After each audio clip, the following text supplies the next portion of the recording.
खुशखबरी। वैष्णो देवी में बनेगा रोपवे। कहां से कहां तक मिलेगी सुविधा और कब होगा काम पूरा। नमस्कार, आदाब, सत श्री अकाल। आप देख रहे हैं इंडियन रिव्यू न्यूज 24x7 और मैं आपका दोस्त मन्नत शर्मा। वैष्णो देवी के दर्शन करने जाने वाले भक्तों के लिए एक बड़ी खुशखबरी निकलकर सामने आ रही है। अगर आप भी नियमित रूप से माता वैष्णो देवी के दर्शन करने के लिए जाते हैं तो आपके लिए अच्छी खबर निकलकर सामने आ रही है। आपको बता दूं कि जल्द ही आप रोपवे से बादलों के बीच होकर वैष्णो देवी के भवन तक की चढ़ाई को पूरा कर सकते हैं।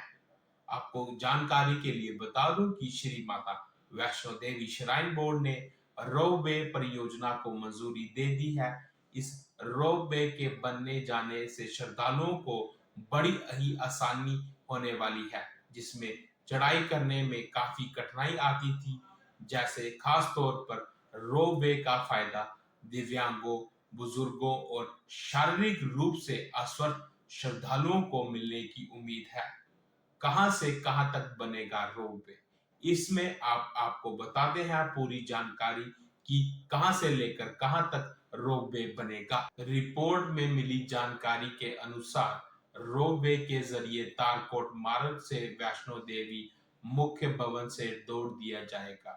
आपको बता दूं कि एक रिपोर्ट के से मिली जानकारी के अनुसार श्री माता वैष्णो देवी श्राइन बोर्ड जिसे रोपवे परियोजना को मंजूरी दे दी है, उसमें जो श्रद्धालु पारंपरिक मार्ग से जुड़े हुए वैष्णो देवी भवन तक आते हैं उन्हें इस रोपवे का फायदा होगा। तारकोट से चांदी छत तक लगभग 13.5 किलोमीटर लंबा रास्ते के लिए रोपवे का निर्माण किया जाएगा। आपको बता दूं कि पारंपरिक मार्ग से आने वाले श्रद्धालु तारकोट से सांजीछत तक 13.5 किलोमीटर का रास्ता रोपवे के माध्यम से 6 से 8 मिनट से ही पूरा कर सकेंगे। अब तक इस रास्ते को पैदल, घोड़े, खच्चर से पूरा करने में घंटों का समय लगता था। इसके बाद सांजीछत में भवन तक के बाद आप चढ़ाई का रास्ता चाहे पैदल या फिर घोड़े खच्चर के माध्यम से कर सकेंगे। उम्मीद जताई जा रही है कि श्रद्धालु वर्ष 2026 तक प्राकृतिक नजारों का आनंद उठाते हुए रोपवे की रोमांचक सवारी का लाभ उठा सकेंगे। आपको बताया दूं कि परियोजना को पूरा करने की जिम्मेदारी RFIF प्रोजेक्ट को सौंपी गई है। कंपनी ने रोपवे बनाने का काम भी शुरू कर दिया है। बाणगंगा से कुछ ही आगे दूर तारकोट मार्ग के प्रवेश द्वार पर प्लेटफॉर्म बनाया जा रहा है। आपको बता दूं कि कंपनी ने इसे प्लेटफॉर्म को बनाना शुरू कर दिया है। इसके साथ ही तारकोट, लंगर क्षेत्र, हिमकोटी और पंछी क्षेत्र में भी काम चल रहा है।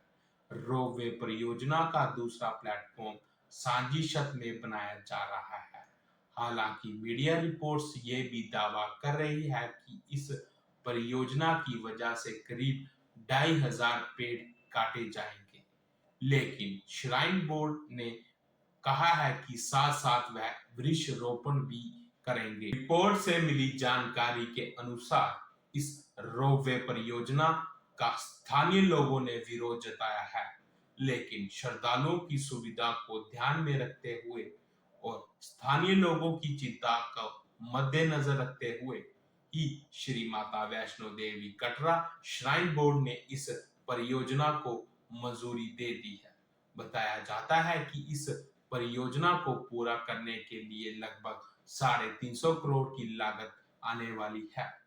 श्री श्रद्धालु बादलों के बीच से होकर आसानी, सुरक्षित तरीके और कम समय में माता वैष्णो देवी भवन तक का रास्ता पूरा कर सकेंगे, जिससे दिव्यांगों और बुजुर्गों श्रद्धालुओं को सुविधा होगी।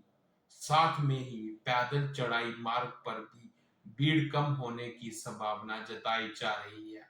अब आपको बताते हैं कि कब पूरा होगा ये काम।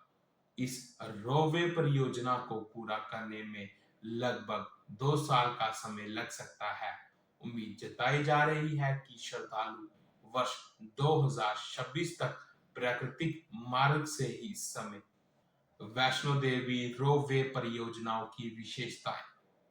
रोपवे का पहला प्लेटफॉर्म तारकोट मार्ग के प्रवेश द्वार के पास और दूसरा साझी छत में बनाया जा रहा है।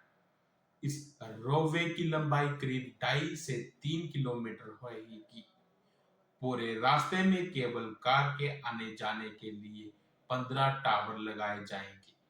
इन टावरों को लगाने का काम शुरू कर दिया गया है। रोपवे बनाने वाली कंपनी के पास ही अगले 25 से 30 साल तक का रख रखाव की जिम्मेवारी रहेगी। इस रोपवे परियोजना में 50 आधुनिक केबल कार चलाई जाएंगी, जिन्हें ऑस्ट्रिया से मंगाया जा रहा है। ये था पूरा मामला। और जानकारी के लिए जुड़े रहिए। धन्यवाद।